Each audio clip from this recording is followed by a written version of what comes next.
ಈ ಬಿರಿಯಾನಿ ಮಸಾಲ ಮಾಡ್ತಾ ಇರಬೇಕಿದ್ರೇ ನಮಗೆ ಬಾಯಲ್ಲಿ ನೀರು ಬರ್ತಾ ಇರುತ್ತೆ. ಅದರ ಫ್ಲೇವರ್, ಅದರ ಘಮ ಘಮ ಎಷ್ಟು ಸೂಪವಾಗಿರುತ್ತೆ ಅಂತಂದರೆ ನಮಗೆ ಬಿರಿಯಾನಿ ತಿಂದಷ್ಟೇ ಖುಷಿ ಆಗ್ತಾ ಇರುತ್ತೆ. ಅಷ್ಟು ಸೂಪವಾಗಿರುತ್ತೆ ಈ home made biryani masala. Hello ನಮಸ್ತೆ, ಹೇಗಿದ್ರಿ ಎಲ್ರು? ಇವತ್ತೊಂದು ಸೂಪರ್ ಆಗಿರುವಂತಹ ಬಿರಿಯಾನಿ ಮಸಾಲ ರೆಸಿಪಿನ ನಾನು ಹೇಳ್ಕೊಡ್ತಾ ಇದ್ದೇನೆ. ಇಷ್ಟೊಂದು ಸೂಪರ್ ಆಗಿರುವಂತಹ ಘಮ ಘಮ ಅನ್ನೋ ಫ್ಲೇವರ್ಡ್ ಬಿರಿಯಾನಿ ಮಸಾಲ ನಿಮಗೆ ಯಾವ ಅಂಗಡಿಯಲ್ಲೂ ಸಿಗಲ್ಲ. ಗ್ಯಾರಂಟಿಯಾಗಿ ನಾನು ಇದನ್ನ ಹೇಳ್ತಾ ಇದ್ದೀನಿ. ಈ ರೆಸಿಪಿನ ನಾನು ಕೂಡ ಯೂಟ್ಯೂಬ್ ನೋಡಿಯೇ ಕಲ್ತಿರೋದು. ಬಟ್ ಒಂದ್ಸರಿ ನಾನು ಇದನ್ನ ಟ್ರೈ ಮಾಡಿದ ನಂತರ ನಾನು ಹೊರಗಡೆಯಿಂದ ಯಾವತ್ತೂ ಬಿರಿಯಾನಿ ಮಸಾಲ ತೊಗೊಂಬಂದಿಲ್ಲ. ಅಷ್ಟೊಂದು ಚೆನ್ನಾಗಿದೆ ಈ ರೆಸಿಪಿ. ನೀವು ಇದನ್ನ ಮಾಡ್ತಾ ಇರುವಾಗಲೇ ನಿಮಗೆ ಬಿರಿಯಾನಿ ತಿಂದಷ್ಟೇ ಖುಷಿ ಆಗ್ತಾ ಇರುತ್ತೆ. ಆ ಫ್ಲೇವರಿಗೆ ಅಷ್ಟು ಚೆನ್ನಾಗಿರುತ್ತೆ. ಒಂದ್ಸರಿ ಈ ಸಿಂಪಲ್ ಸೂಪರ್ ಆಗಿರುವಂತಹ ಬಿರಿಯಾನಿ ಮಸಾಲ ರೆಸಿಪಿನ ನೀವು ಕಂಪ್ಲೀಟಾಗಿ ನೋಡಿ ಟ್ರೈ ಮಾಡಿ ನನಗೆ ನಿಮ್ಮ ಫೀಡ್ಬ್ಯಾಕ್ನ ತಿಳಿಸಿ. ಹಾಗೆಯೇ ಇಲ್ಲಿ ತನಕ ನೀವು ಯಾರಾದರೂ ನನ್ನ ಚಾನೆಲ್ಗೆ ಸಬ್ಸ್ಕ್ರೈಬ್ ಆಗಿಲ್ಲದಿದ್ದರೆ ಸಬ್ಸ್ಕ್ರೈಬ್ ಆಗಿ, ನನ್ನ ವೀಡಿಯೋಸ್ನ ನೋಡಿ ಲೈಕ್ ಮಾಡಿ, ಶೇರ್ ಮಾಡಿ, ನನ್ನ ಈ ಪ್ರಯತ್ನನ ಸಪೋರ್ಟ್ ಮಾಡಿ. ಥ್ಯಾಂಕ್ಸ್ ಎಲ್ರಿಗೂ. ಈ ಸೂಪರ್ ಆಗಿರುವಂತಹ ಬಿರಿಯಾನಿ ಮಸಾಲನ ನೀವು ಮನೆಯಲ್ಲೇ ಮಾಡಬೇಕು ಅಂತಂದರೆ ನಾನು ಹೇಳುವಂತಹ ಇಂಗ್ರೀಡಿಯೆಂಟ್ಸ್ಗಳನ್ನು ಕರೆಕ್ಟ್ ಮೆಷರ್ಮೆಂಟಲ್ಲಿ ತಗೋಬೇಕಾಗುತ್ತೆ. ನಾನು ಎಲ್ಲದನ್ನು ಪರ್ಫೆಕ್ಟಾಗಿ ಯಾವ ಮೆಷರ್ಮೆಂಟಲ್ಲಿ ಹಾಕಬೇಕು ಅಂತ ತೋರಿಸ್ತಾ ಇದ್ದೇನೆ. ನೀವು ಎಲ್ಲಾದರೂ ನೋಟ್ ಮಾಡ್ಕೊಂಡಿಟ್ಟಿರಿ. ಮೊದಲು ನಮಗೆ 3 ಟೇಬಲ್ ಸ್ಪೂನು ಕೊತ್ತಂಬರಿ ಬೇಕಾಗುತ್ತೆ. ನೀವು ಯಾವ ಸ್ಪೂನಲ್ಲಿ ಫಸ್ಟ್ ಮೆಷರ್ ಮಾಡ್ತೀರಾ ಅದರಲ್ಲಿ ನೆಕ್ಸ್ಟ್ ಇಂಗ್ರೀಡಿಯೆಂಟ್ಸನ್ನು ಕೂಡ ಮೆಷರ್ ಮಾಡಬೇಕು. 3 ಟೇಬಲ್ ಸ್ಪೂನಷ್ಟು ಕೊತ್ತಂಬರಿ ಬೀಜ, 1.5 ಟೇಬಲ್ ಸ್ಪೂನಷ್ಟು ಸೊಂಪು ಅಥವಾ ಇದಕ್ಕೆ ಬಡೆ ಸೊಪ್ಪು ಅಂತಾರೆ, 1.5 ಸ್ಪೂನ್ ಬೇಕಾಗುತ್ತೆ. 3 ಸ್ಪೂನಷ್ಟು ಜೀರಿಗೆ, ಸಹಿ ಜೀರ ಅಂತ ಬರುತ್ತೆ ಅದು, ಮತ್ತು ನಾರ್ಮಲ್ ಜೀರ ಸೇರಿಸ್ಕೊಂಡು ತಗೋಬೋದು. ನಾನು ನಾರ್ಮಲ್ ಜೀರಿಗೆ 3 ಸ್ಪೂನಷ್ಟು ತಗೊಂಡಿದ್ದೇನೆ. ಅದಾದ ನಂತರ 15ರಷ್ಟು ದೊಡ್ಡ ಏಲಕ್ಕಿ ಅಥವಾ ಕಪ್ಪು ಕಲರ್ದು ಏಲಕ್ಕಿ ಬರುತ್ತೆ, ಅದು 15 ಬೇಕಾಗುತ್ತೆ. ಇದು ನೀವು ಅಂಗಡಿಯಲ್ಲಿ ಕೇಳಿದರೆ ಕೊಡ್ತಾರೆ ದೊಡ್ಡ ಏಲಕ್ಕಿ ಅಂತಂದರೆ. ಅದಾದ ನಂತರ ಒಂದು 3.5 ಸ್ಪೂನ್ ಅಂದಾಜಷ್ಟು ನಮಗೆ ದಾಲ್ಚಿನ್ನಿ ಅಥವಾ ಚಕ್ಕೆ ಬೇಕಾಗುತ್ತೆ. ಇದು ಸ್ಪೂನಲ್ಲಿ ಮೆಷರ್ ಮಾಡೋಕ್ಕಾಗಲ್ಲ, ಬಟ್ ನೀವು ಏಲಕ್ಕಿ ತಗೊಂಡಿರ್ತೀರಲ್ವ ಅದಕ್ಕಿಂತ ಜಾಸ್ತಿ ಇರಬೇಕು ಇದರ ಕ್ವಾಂಟಿಟಿ. ಅದಾದ ನಂತರ 3 ಸ್ಪೂನಷ್ಟು ಕಾಳುಮೆಣಸು ಕೂಡ ನಮಗೆ 3 ಸ್ಪೂನಷ್ಟು ಬೇಕಾಗುತ್ತೆ. ಅದಾದ ನಂತರ 1 ಸ್ಪೂನಷ್ಟು ಲವಂಗ 1 ಸ್ಪೂನಷ್ಟು ಅಷ್ಟೇ, 1 ಟೇಬಲ್ ಸ್ಪೂನ್, ಎಲ್ಲದೂ ಟೇಬಲ್ ಸ್ಪೂನಲ್ಲಿ ಹೇಳ್ತಾ ಇದ್ದೀನಿ ನಾನು. ಅದಾದ ನಂತರ 1.5 ಸ್ಪೂನಷ್ಟು ನಮಗೆ ಸ್ಟಾರ್, ಇದು ನೀವು ಪಲಾವ್ ಮಾಡುವಾಗ ನಿಮಗೆ ಗೊತ್ತಿರುತ್ತೆ, ಇದು ಗರಂ ಮಸಾಲ ಐಟಮಲ್ಲಿ ಇರುತ್ತೆ, ಅದು ಸ್ಟಾರ್ ಅಂತ ಹೇಳ್ತಾರೆ, ಅಂಗಡಿಯಲ್ಲಿ ಸಿಗುತ್ತೆ. ಅದಾದ ನಂತರ 8ರಿಂದ 10 ನಮಗೆ ಪಲಾವ್ ಎಲೆ ಬೇಕಾಗುತ್ತೆ, ಗ್ರೀನ್ ಪತ್ತಿ ಅಂತ ಕೂಡ ಹೇಳ್ತಾರೆ. 8ರಿಂದ 10 ತಗೊಳ್ಳಿ. 2 ಟೇಬಲ್ ಸ್ಪೂನಷ್ಟು ಹಸಿರು ಏಲಕ್ಕಿ, ಇದು ನಾರ್ಮಲ್ ಏಲಕ್ಕಿ 2 ಟೇಬಲ್ ಸ್ಪೂನಷ್ಟು ಬೇಕಾಗುತ್ತೆ.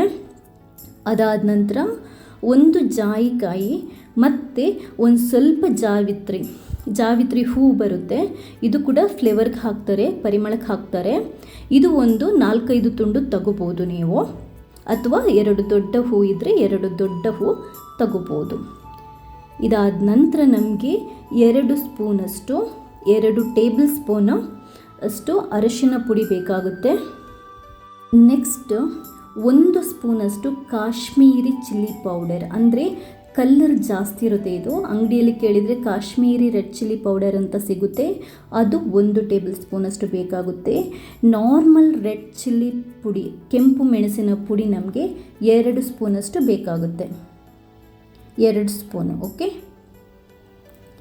ಬಿರಿಯಾನಿ ಮಸಾಲ ಮಾಡಲಿಕ್ಕೆ ನಮಗೆ ಇಷ್ಟೇ ಬೇಕಾಗಿರೋದು. ಬಟ್ ಇಲ್ಲಿ ನಾನು ತಟ್ಟೆಯಲ್ಲಿ ಹಾಕಿಟ್ಟಿದ್ದೀನಲ್ವ, ಈ ಇಂಗ್ರೀಡಿಯೆಂಟ್ಸನ್ನು ನಾವು ಸಪ್ರೇಟಾಗಿ ಇಟ್ಕೋಬೇಕು. ಯಾಕಂತಂದರೆ ಇದನ್ನ ನಾವು ಫ್ರೈ ಮಾಡಲಿಕ್ಕಿರುತ್ತೆ, ರೋಸ್ಟ್ ಮಾಡಿಕೊಂಡು ಗ್ರೈಂಡ್ ಮಾಡೋದಿರುತ್ತೆ. ಮಿಕ್ಕಿದನ್ನೆಲ್ಲ ನಾವು ಡೈರೆಕ್ಟಾಗಿ ಹಾಕೊಳ್ಳೋದು. ನಾನು ಫಸ್ಟ್ ಜಾಯಿಕಾಯಿ, ಜಾವಿತ್ರಿ ಮತ್ತು ಏಲಕ್ಕಿನ ಗ್ರೈಂಡ್ ಮಾಡ್ಕೊತೀನಿ. ಯಾಕಂತಂದರೆ ಇದೊಂದು ಸ್ವಲ್ಪ ಕಷ್ಟ ಇರುತ್ತೆ ರುಬ್ಕೊಳ್ಳೋದು, ಬೇರೆ ಇಂಗ್ರೀಡಿಯೆಂಟ್ಸ್ ಜೊತೆ ಹಾಕಿದರೆ ಅಷ್ಟೊಂದು ಸರಿಯಾಗಿ ರುಬ್ಬಲ್ಲ. ಆದ್ದರಿಂದ ಇದನ್ನ ಫಸ್ಟ್ ನಾವು ರುಬ್ಕೊಳ್ಳೋಣ. ಜಾವಿತ್ರಿ ಮತ್ತು ಜಾಯಿಕಾಯಿನ ಮಿಕ್ಸಿಗೆ ಹಾಕ್ಕೊಂಡಿದ್ದೀನಿ. ಅದಾದ ನಂತರ ಏಲಕ್ಕಿನ ಡೈರೆಕ್ಟಾದರೂ ರುಬ್ಬೋದು, ಬಟ್ ಪರ್ಫೆಕ್ಟಾಗಿ ಬರಲ್ಲ. ಅದರ ಬೀಜನ ತೆಗೆದುಬಿಟ್ಟು ನೀವು ಹಾಕ್ಕೊಂಡು ಮಿಕ್ಸಿಗೆ ಹಾಕ್ಕೊಂಡು ರುಬ್ಬಿದರೆ ನಮಗೆ ಪರ್ಫೆಕ್ಟಾಗಿ ಪುಡಿ ಆಗುತ್ತೆ. ಇವಾಗ ಈ 3 ಇಂಗ್ರೀಡಿಯೆಂಟ್ಸನ್ನು ಮೊದಲು ನಾವು ರುಬ್ಕೊಳ್ಳೋಣ. ಒಂದು ಸ್ವಲ್ಪ ರುಬ್ಬಿಟ್ಟು ನೋಡ್ತಾ ಇದ್ದೀನಿ, ಪೂರ್ತಿ ಪುಡಿಯಾಗಿಲ್ಲ ನೋಡಿ. ಜಾಯಿಕಾಯಿ ಇನ್ನೂ ಕೂಡ ಪುಡಿಯಾಗಿಲ್ಲ ಕಂಪ್ಲೀಟಾಗಿ. ಇವಾಗ ಇನ್ನೊಂದು ಸ್ವಲ್ಪ ಹೊತ್ತು ನಾನಿದನ್ನ ಮಿಕ್ಸಿ ಮಾಡ್ಕೊತಾ ಇದ್ದೀನಿ.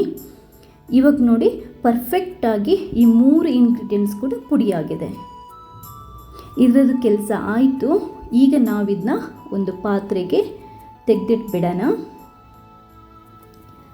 ಇದಾದ ನಂತರ ನಾನು ತಟ್ಟೆಯಲ್ಲಿ ತೋರಿಸಿದಂಥ ಇಂಗ್ರೀಡಿಯೆಂಟ್ಸ್ ಇದೆಯಲ್ಲ, ಅದನ್ನ ಇವಾಗ ನಾವು ರೋಸ್ಟ್ ಮಾಡ್ಕೋಬೇಕಾಗುತ್ತೆ.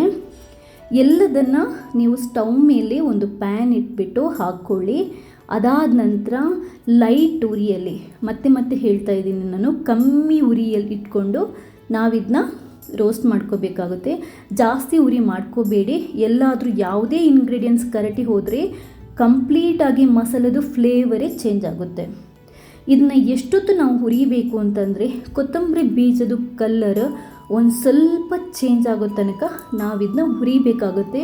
ಹುರಿದಾಗ ನಿಮ್ಗೆ ಒಳ್ಳೆ ಫ್ಲೇವರ್ ಬರ್ತಾ ಇರುತ್ತೆ, ಮೂಗಿಗೆ ಘಮ ಘಮ ಅಂತ ಹೊಡಿತಾ ಇರುತ್ತೆ. ಆ ಫ್ಲೇವರ್ ಬಂದಾಗ ಸ್ಟವನ್ನು ಬಂದ್ ಮಾಡಿ ಸ್ವಲ್ಪ ಹೊತ್ತು ತಣ್ಣಗಾಗಲಿಕ್ಕೆ ಬಿಡಬೇಕು. ಚೂರು ಹೊತ್ತು, ಜಾಸ್ತಿ ಹೊತ್ತಲ್ಲ. ಅದಾದ ನಂತರ ಇವಾಗ ಇದನ್ನ ಬ್ಯಾಚ್ ಬೈ ಬ್ಯಾಚ್ ಹಾಕಿ ನಾವು ರುಬ್ಕೊಳ್ಳೋಣ. ನಾನು ಫಸ್ಟ್ ಸ್ವಲ್ಪ ಇಂಗ್ರೀಡಿಯೆಂಟ್ಸನ್ನು ಸೇಮ್ ನಾವು ಜಾಯಿಕಾಯಿ ಎಲ್ಲ ಮಿಕ್ಸಿ ಮಾಡಿದಂಥ ಮಿಕ್ಸರಿಗೆ ಹಾಕ್ಕೊಂಡು ರುಬ್ತಾ ಇದ್ದೇನೆ. ಇದು ಪರ್ಫೆಕ್ಟಾಗಿ ಪುಡಿ ಆಗಿದೆ.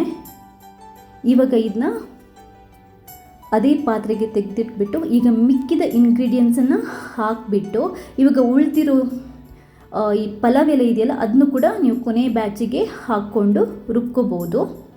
ಮಿಕ್ಸಿ ದೊಡ್ಡದಿದ್ರೆ ಈ ಎಲ್ಲದನ್ನು ಅಂದರೆ ಇಂಗ್ರೀಡಿಯೆಂಟ್ಸ್ ಇದೆಲ್ಲ ಇದೆಯಲ್ಲ, ಹುರಿದಿರೋ ಇಂಗ್ರೀಡಿಯೆಂಟ್ಸ್ ಮತ್ತು ನಾವು ಪಲಾವ್ ಎಲೆ ಒಟ್ಟಿಗೆ ಹಾಕ್ಕೊಂಡು ರುಬ್ಬೋದು. ಸೆಕೆಂಡ್ ಬ್ಯಾಚ್ ಕೂಡ ಮಿಕ್ಸಿ ಆಗಿದೆ, ಪರ್ಫೆಕ್ಟಾಗಿ ಪುಡಿ ಆಗಿದೆ, ನೀಟಾಗಿ ಪುಡಿ ಆಗಿದೆ.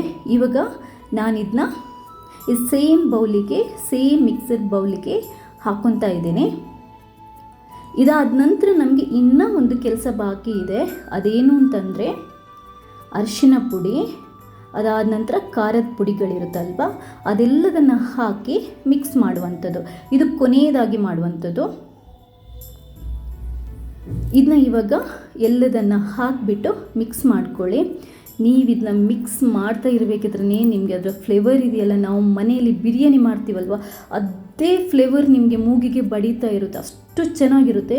ಒಂದು ವೇಳೆ ನಿಮಗೆ ಸೇಮ್ ಬಿರಿಯಾನಿ ಫ್ಲೇವರೇ ನಿಮಗೆ ಬಂತು ಅಂತಂದರೆ ನಿಮ್ಮದು ಮಸಾಲೆ ಇದೆಯಲ್ಲ ಪರ್ಫೆಕ್ಟಾಗಿ ರೆಡಿಯಾಗಿದೆ ಅಂತ ಅರ್ಥ, ಸೂಪರ್ವಾಗಿ ರೆಡಿಯಾಗಿದೆ ಅಂತ ಅರ್ಥ.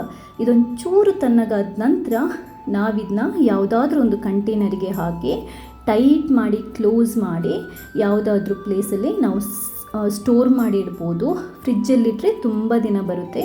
ನಾರ್ಮಲಾಗಿ ಹೊರಗಡೆ ಇಟ್ರೂ ಏನು ಹಾಳಾಗಲ್ಲ, ಎಷ್ಟು ದಿನ ಬೇಕಾದರೂ ಯೂಸ್ ಮಾಡ್ಬೋದು.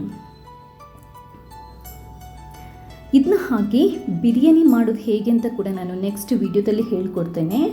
ಬಟ್ ನಾರ್ಮಲಾಗಿ ನಿಮಗೆ ಅರ್ಧ kg ಚಿಕನ್ಗೆ 2ರಿಂದ 3 ಟೇಬಲ್ ಸ್ಪೂನ್ ಈ ಬಿರಿಯಾನಿ ಮಸಾಲೆನ ಹಾಕಿಬಿಟ್ಟು ಮ್ಯಾರಿನೇಷನ್ ಮಾಡುವಾಗ ಅದಕ್ಕೆ ನೀವು ಮೊಸರು, ಅದಾದ ನಂತರ ಜಿಂಜರ್ ಗಾರ್ಲಿಕ್ ಪೇಸ್ಟ್, ಉಪ್ಪನ್ನೆಲ್ಲ ಹಾಕಿಬಿಟ್ಟು ಮ್ಯಾರಿನೇಟ್ ಮಾಡಿಟ್ಟು ಆಮೇಲೆ ಬಿರಿಯಾನಿ ಮಾಡ್ಕೋಬೋದು. ನೀವು ಬಿರಿಯಾನಿ ಮಾತ್ರ ಅಲ್ಲ, ಈ ಬಿರಿಯಾನಿ ಮಸಾಲ ಪೌಡರನ್ನು ಪಲಾವ್ ಆಗಲಿ ನಾರ್ಮಲಾಗಿ ಏನಾದರೂ ಬಾತ್ ಮಾಡಿರ್ತಾರಲ್ಲ, ವಾಂಗಿ ಬಾತ್ ಅಥವಾ ಟೊಮೆಟೊ ಬಾತ್, ಯಾವ ಬಾತ್ಗೆ 1 ಸ್ಪೂನಷ್ಟು ಹಾಕಿದರೆ ಅದರ ಫ್ಲೇವರ್ ಇದೆಯಲ್ಲ ಅಲ್ಟಿಮೇಟ್ ಅಂತಂದರೆ ಅಲ್ಟಿಮೇಟ್ ಆಗಿರುತ್ತೆ, ಅಷ್ಟು ಸೂಪರ್ವಾಗಿರುತ್ತೆ. ನೀವೇನಾದರೂ ಒಂದ್ಸರಿ ಈ ಮಸಾಲನ ಮನೆಯಲ್ಲಿ ಟ್ರೈ ಮಾಡಿದರೆ ಆಮೇಲೆ ಖಂಡಿತವಾಗ್ಲೂ ಹೊರಗಡೆಯಿಂದ ಬಿರಿಯಾನಿ ಮಸಾಲ ತೊಗೊಂಬರಲ್ಲ, ಅಷ್ಟು ಚೆನ್ನಾಗಿರುತ್ತೆ. ನನ್ನ ಇವತ್ತಿನ ರೆಸಿಪಿ ನಿಮ್ಗೆ ಇಷ್ಟ ಆಗಿದ್ದಲ್ಲಿ ಲೈಕ್ ಮಾಡಿ, ಹಾಗೆಯೇ ಶೇರ್ ಮಾಡಿ.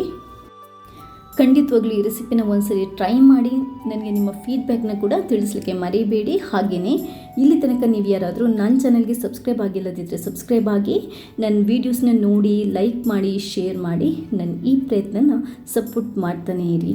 ಥ್ಯಾಂಕ್ಸ್ ಎಲ್ರಿಗೂ.